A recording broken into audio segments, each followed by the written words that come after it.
काही जन्मतारखा कॅलेंडरवरच असतात आणि काही जन्मतारखा इतिहासात उमटतात. किशोर भाऊ वानकडे नाव तर ऐकलं असेल ना. नमस्कार, मी नागेश गिरे आपलं स्वागत करतो द अपेक्स शो आवाज जनताचा विथ नागेश गिरे, पावर्ड बाय बुट्टीबुडीचा तडका. आज आपण अशा व्यक्तीबद्दल एक चर्चा करणार आहोत, असं स्मरण करणार आहोत, चर्चाने स्मरण करणार आहोत. त्यांनी बुट्टीबुडीसाठी खूप काही केलं. बुट्टीला त्यांनी खूप काही ओळख दिली. काही लोक बुट्टीबुडीला किशोरभाऊची बुट्टीबुडी आणि काही लोक बुट्टीबुडी म्हटले किशोरभाऊ. ही ओळख असलेला किशोरभाऊ याच्याबद्दल आपण सविस्तर बोलणार आहोत. 1 जानेवारी 1961 रोजी काही लोक हे नववर्ष साजरं करत होते. काही लोक नववर्षाची संकल्पना करत होते. त्याच दिवशी बुट्टीबुडीची किरण, बुट्टीबुडीची आशा हा जन्माला आला. ते होते किशोरभाऊ वानकडे. किशोरभाऊ वानकडे यांचा जन्म झाला बुट्टीबुडी इथे. बुट्टीबुडी इथे त्यांनी प्राथमिक शिक्षण आपलं पूर्ण केलं. त्यानंतर नागपूर इथे सिपिल बिरा या कॉलेजमध्ये ते उच्च शिक्षण घेण्यासाठी गेले होते. त्यावेळेस बुट्टीबुडी हा फक्त विकासाचा एक गाव नव्हता. बुट्टीबुडी हे विकासगंगा म्हणून वाहत नव्हती, पण विकासाकडे वाटचाल करत होती. त्याच वेळेस बुट्टीबुडीमध्ये एक दिवस उजाडला. तो होता 4 ऑगस्ट 1979. त्या वर्षी बुट्टीबुडीमध्ये पूर आला, महापूर. वेणा नदीला महापूर आला. त्या महापुरामध्ये पुष्कळ असं नुकसान शेतकऱ्यांचं, गावकऱ्यांचं, गुरंढोरं, जनावरं आणि जीवितहानी खूप मोठी झाली होती. त्यावेळेस मदत कार्य करण्यासाठी मुंबईहून एक संस्था ही बुट्टीबुडी इथे स्थायी म्हणून आली होती. त्यावेळेस बुट्टीबुडीच्या लोकांना मदत करण्यासाठी एक युवा आपल्या सवंगड्यासोबत घेऊन पुढे निघाला आणि त्याने महापुरात सर्वांना मदत करून सर्वांना पूर परिस्थिती हाताळण्यात मदत केली. ते नाव होतं किशोरभाऊ वानकडे यांचं. किशोरभाऊ वानकडे यांनी ज्यावेळेस हे कार्य केलं, ज्यावेळेस महापुरांच्या लोकांची मदत केली, व्यथा मांडणाऱ्यांची व्यथा सोडवली, त्यावेळेस हे नाव बुट्टीबुडीमध्ये एक नवा पर्व घेऊन आला. तो पर्व होता ते बुट्टीबुडीचे एक युवा सरपंच झाले. बुट्टीबुडीमध्ये त्यांनी निवडणूक लढली. बुट्टीबुडी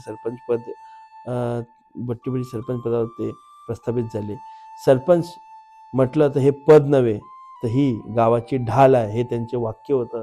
आणि या वाक्याला त्यांनी सिद्ध करून दाखवलं. बुट्टीबुडीच्या प्रत्येक व्यक्तीच्या समस्यांना ते पुढे जाऊन स्वतः उभं राहायचे आणि म्हणायचे, पहिले माझ्याशी लढ, नंतर व्यक्तीशी लढ.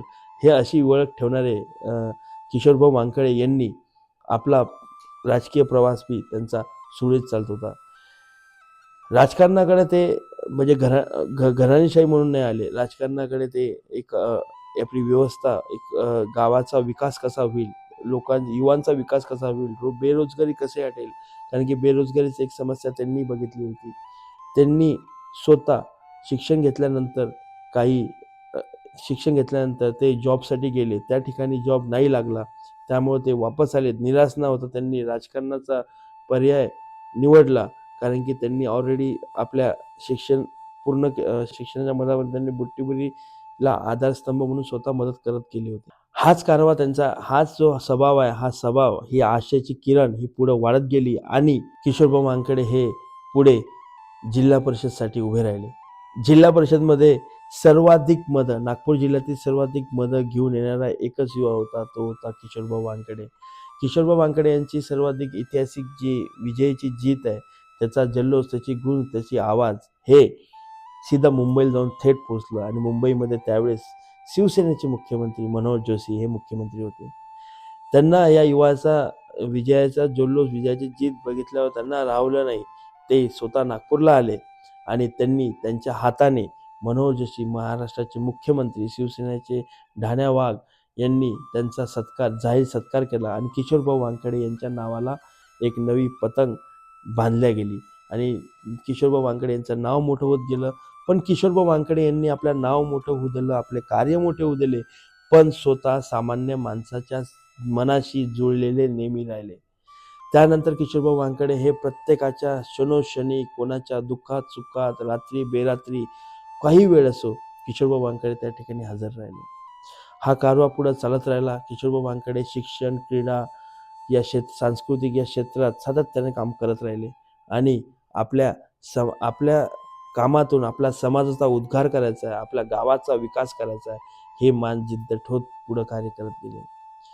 शेवटी सर्व लोक या आशेनं किशोरभाऊकडे बघत होते की आमची समस्या आली, किशोरभाऊनं सोडवली म्हणजे विषय झाला. समस्या आली, किशोरभाऊचं नाव येत होतं आणि किशोरभाऊ त्या नावाला, त्या लोकांच्या आशेला खरे उतरत होते. नंतर तो दिवस उजाडला 15 ऑगस्ट 2001, ज्या ठिकाणी संपूर्ण देश स्वातंत्र्याची लढाईचा जश्न मनवत होतं, त्याच ठिकाणी बुट्टीबुडी मात्र निराश झाली. कारण की त्या दिवशी किशोरभाऊ वानखडे यांनी आपला जीव त्यागला होता. त्यांचं देहांत झाला होता. शेवटी तो दिवस निघाला, किशोरभाऊ आपल्यातून निघून गेले. पण काही माणसं जाता जाता रिकामी जागा करतात नाही, ते पोकळ निर्माण करत जातात. किशोरभाऊ वानखडे नाव तर ऐकलंच असेल. हा आज या बुट्टीबुडींच्या श्वासात आहे. धन्यवाद.